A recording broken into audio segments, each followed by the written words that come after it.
ya kan? Kalau tadi Pak De bilang kaitan reborn ya, untuk ada satu momentum gitu untuk adanya satu kebangkitan semesta ya untuk rakyat. Sebenarnya kalau dari sisi Pak De sendiri, apa yang bisa menjadi trigger gitu sebenarnya? Karena itu kan satu momentum untuk seluruh istilahnya nasional ya. Apa sih sebenarnya yang bisa jadi trigger untuk itu gitu Pak? Iya,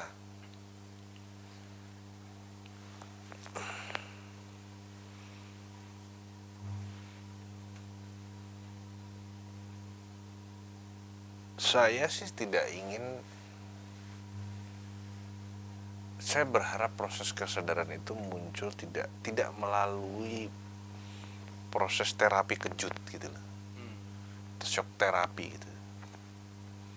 Artinya ada satu kondisi yang kemudian membuat mereka sampai pada titik dimana kemudian ibaratnya udah babak belur dulu baru sadar gitu loh. Ya kan nggak perlu begitu gitu sebetulnya. Saya tidak berkeinginan itu yang terjadi. Tapi jika memang harus babak belur dulu baru sadar, ya mau apa lagi gitu. Karena itu kan pilihan. Menjadi sadar atau tidak itu kan pilihan.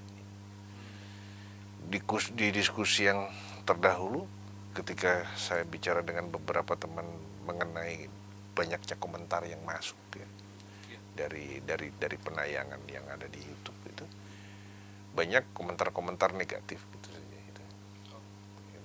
Nah, itu saja sudah memperlihatkan gitu bahwa ada orang-orang yang memang tidak ingin gitu, tidak ingin kemudian apa ya,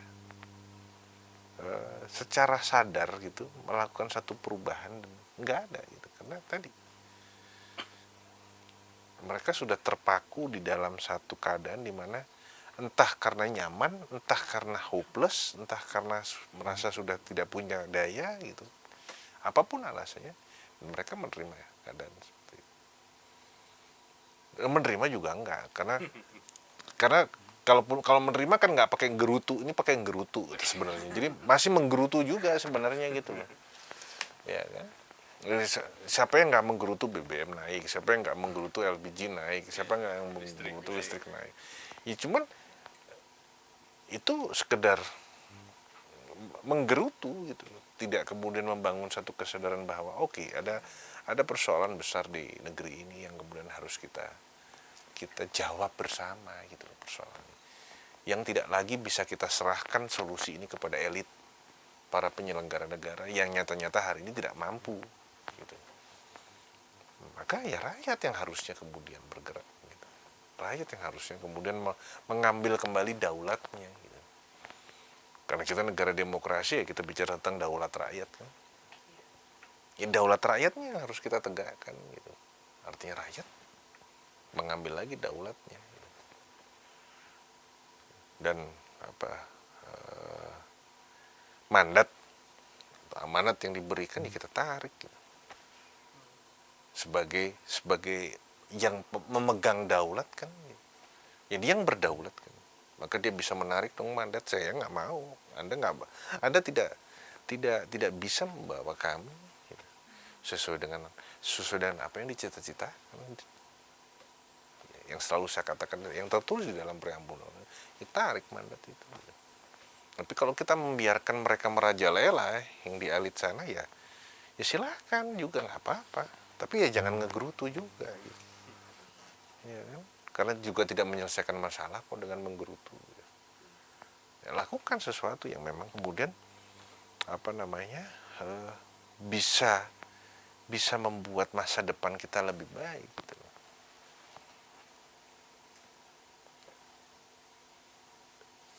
Jangan berpikir bahwa kemudian itu tidak berisiko, ya berisiko.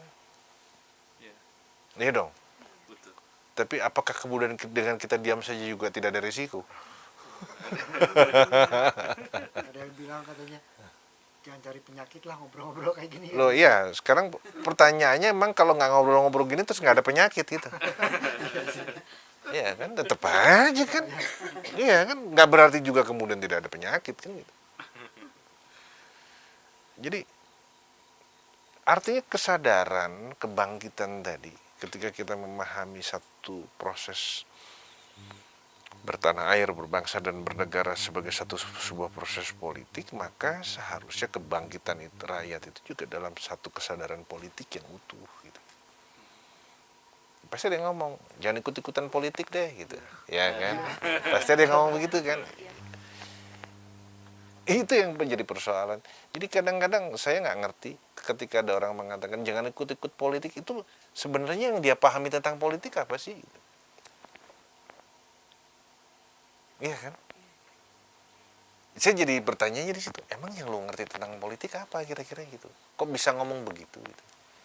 Jabatan mungkin udah hubungan. Enggak, sekarang gini. Ayo, dulu siapa yang pernah nyontek waktu sekolah? Saya pernah. Saya pernah. Saya nggak pernah mungkin. Nah, saya pernah dulu. Gitu. Nah, waktu kita kecil nyontek itu, ketika kita nyontek itu berpolitik bukan? Politik. Itu politik. Gimana sih ceritanya? Nilainya bagus. Karena politik itu cara untuk mencapai tujuan. Kan? Tujuannya nilainya bagus. Caranya salah, nyontek. Kan gitu. Itu salah, itu bukan bangga, bukan enggak. Itu. Tapi saya jujur mengatakan saya pernah. Walaupun saya tahu akhirnya itu salah gitu. Nggak benar itu. Dan tidak patut ditiru. Sesuatu yang patut ditiru. Tapi itu cara. Gitu. Jadi orang lupa bahwa apapun yang dia lakukan itu politik. Manusia itu berpolitik dalam konteks apapun. Punya istri kan? Ya. Dulu gimana proses pendekatannya? Coba? Ayo, Ya. PDKT-nya. Pastinya dengan segala cara. Nah, iya. Itu Anda sudah berpolitik. Anda sudah berpolitik. Gimana nih cewek bisa jadi pacar gue ya gitu kan? Itu politik. Everything is politics dalam pengertian itu. Jadi kalau orang bilang jangan berpolitik, jangan-jangan dia tidak paham apa itu politik. Bahwa sesungguhnya dia sendiri sedang berpolitik. Nah, bukankah juga ada politik dagang kok?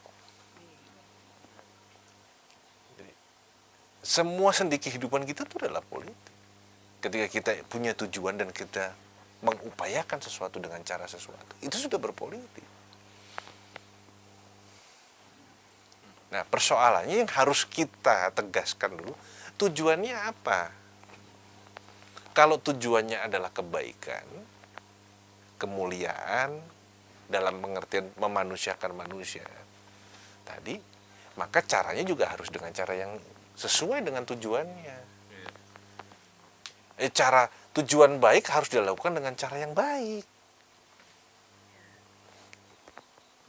Ya kan? Bukan apa bahasa Inggrisnya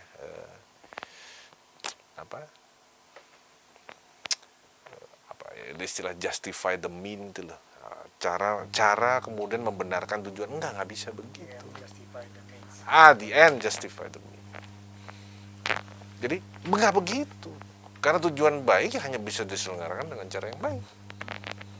Jangan bermimpi kemudian tujuan baik boleh dengan cara apapun, nggak bisa. Iya, gitu. Jadi Kalau dikaitkan dengan kepemimpinan, dari proses yang salah itu nggak mungkin bisa ada tujuan yang baik gitu ya Pak. ya nggak bisa. Artinya bahwa kemudian tadi, nah kita bicara cara yang baik itu kan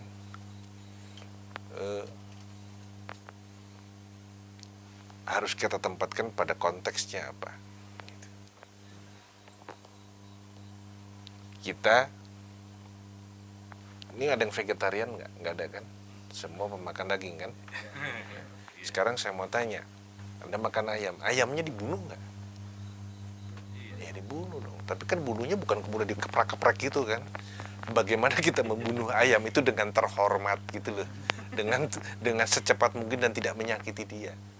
Nah itu loh, tapi kan dibunuh ya, karena kita masih makan daging ayam kan gitu. Cara itu yang saya katakan itu, bukan kemudian caranya dengan tidak dibunuh, kasihannya nggak dibunuh dia gitu loh, terus kita makan dia hidup-hidup malah tambah lebih salah caranya kan gitu. Ngeri.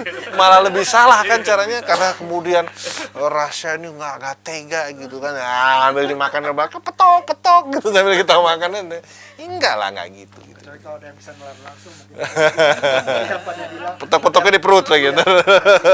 negara kita ditelan langsung mungkin. Jadi artinya bahwa pilihan cara itu kan tetap cara yang digunakan harus sesuai dengan tujuannya. Kalau tujuan baik, tujuan yang mulia, itu harus dengan cara yang baik dan cara mulia. Itu syarat gitu, nggak bisa. Tadi mengenai komen-komen yang bilang jangan berpolitik. Nah, kenapa mereka bisa sampai berkata jangan berpolitik? Nah, tadi saya tiba-tiba kepikiran gini, apakah karena mereka orang yang kurang pemahaman mengenai nilai-nilai Pancasila dan landasan di Indonesia, begitu mereka memotret pemerintahan di Indonesia, yang mereka lihat adalah politik yang tidak beradab, sehingga mereka ketika kita misalnya memulai nih berpolitik atau mengungkapkan satu ketidaksetujuan dengan politik yang ada saat ini, dan mereka bilang, oh mending gak usah berpolitik dibanding kamu berpolitik, dan potretnya seperti itu. Iya, artinya semua hari ini adalah produk dari satu proses perjalanan sejarah panjang di mana mereka semua dihadirkan pada proses politik yang salah. Salah dalam pengertian kemudian tadi proses politik yang ada itu salah. Ukuran salahnya apa? Ukuran salahnya adalah karena dia tidak kemudian merujuk kepada tujuan dasarnya yang seperti yang saya selalu sampaikan berulang-ulang di dalam preambul undang-undang. Itu salah ya gitu. Karena kalau sudah keluar dari itu maka itu salah gitu. Itu sederhana saja untuk saya. Nah, mereka mengalami itu sehingga mereka mendapatkan pengalaman, karena mendapatkan pengalaman bahwa oh, yang mereka kenal ya politik yang seperti itu. Jadi akhirnya muncullah pendapat-pendapat seperti itu. Mereka salah ya enggak, karena mereka belajar dari proses yang salah, sehingga mereka menganggap itu yang benar, bahwa yang terjadi itu yang benar, dan yang terjadi yang benar itu ternyata membuat mereka jadi korban. Anda bisa bayangkan? Padahal tidak begitu. Mereka menjadi korban karena ada proses politik yang salah. Nah, ini yang harus dibenahi agar tidak kemudian muncul korban-korban berikutnya. Nah, kalau kemudian orang jangan berpolitik karena itu tadi yang seperti sering saya katakan, apa yang dikatakan seorang Einstein, tidak ada masalah dengan kejahatan. Yang masalah adalah ketika orang mendiamkan kejahatan itu terjadi. Itu baru masalah. Itu Albert Einstein yang ngomong. Jadi kalau proses ini kemudian kita diamkan, proses politik yang ada hari ini yang salah ini didiamkan dan menjadi korban, ya bukan proses politik yang salah, yang mendiamkan itu yang salah dan mengatakan jangan ikut-ikut di dalam itu.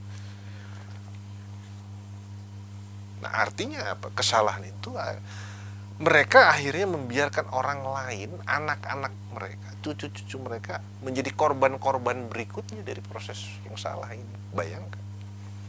Hanya karena mereka tidak mau mengambil kesadaran untuk merubah proses politik yang salah hari ini.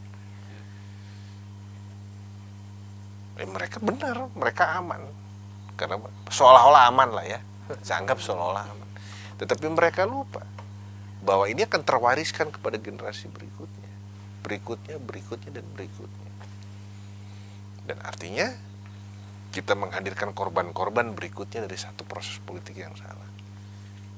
Nah, kebangkitan nasional harusnya menghentikan itu. Jadi balik lagi pembicaraan awal. Di mana posisi kita untuk memperingati kebangkitan nasional? Kebangkitan nasional dalam pengertian tadi saya katakan sebagai kebangkitan rakyat Indonesia adalah untuk menghentikan satu proses politik yang salah. Proses politik yang tidak lagi merujuk kepada apa yang sudah ditentukan, diatur di dalam pembukaan Undang-Undang Dasar 45. Itu yang harus enak kan? Jadi tidak ada yang perlu. Ini bukan lagi menjadi kewajiban harusnya, tapi menjadi kebutuhan. Kalau wajib ada keterpaksaan nanti. Ya. Tapi kalau kebutuhan ya orang makan minum kan tidak ada yang memaksa karena itu kebutuhan. Karena ini bicara tentang bukan diri kita hari ini yang hidup hari ini, tapi generasi mendatang, anak-anak kita, cucu-cucu kita itu. Tentang apa yang akan kita wariskan kepada mereka. Kalau kita mewariskan keburukan kepada mereka, ya artinya kita tidak bertanggung jawab kepada generasi mendatang, karena kita membiarkan tadi ikut mewariskan kepada mereka tadi satu proses politik ketatanegaraan yang salah.